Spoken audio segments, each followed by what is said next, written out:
Tim Besar Polsek Mengui mengamankan seorang mantan karyawan villa di wilayah Pererenan, Badung. Tersangka dilaporkan oleh pihak manajer yang kehilangan 2 buah proyektor di villa tersebut.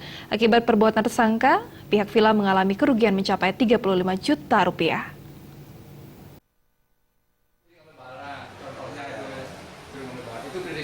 Setelah menerima laporan pencurian di sebuah villa di Jalan Pantai 5, Pererenan, Mengui, Badung, tim Opsnal yang dipimpin oleh Panit 1 Ibtu Igustilana Jelantik melakukan penyelidikan di TKP dan memeriksa karyawan villa tersebut.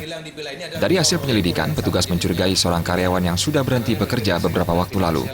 Berbekal keterangan saksi, petugas yang dibantu manajer villa mengajak tersangka bertemu di Jalan Raya Canggu, Badung.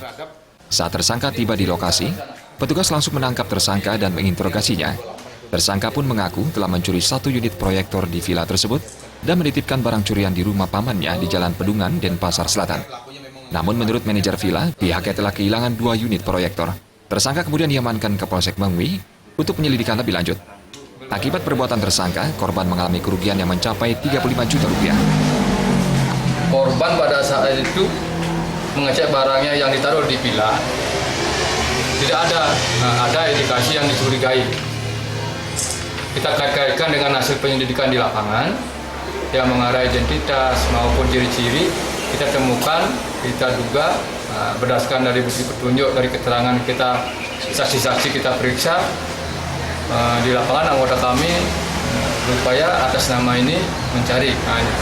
Kita temukan dan sudah interogasi sementara yang bersangkutan dan kita cocokkan barang buktinya yang didapat, yang hilang, dan kita dapat menemukan sesuai dengan kwitansi yang ada di villa, mencocokkan barang ini proyektor milik dari pihak korban.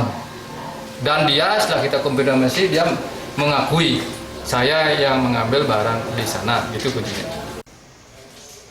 Pihak kepolisian masih menyelidiki keberadaan unit proyektor kedua yang diduga masih disembunyikan pelaku. Sementara tersangka kini mendekam di balik terali besi Polsek Mengui dan diancam 5 tahun penjara. Karik Suantara, Bali TV.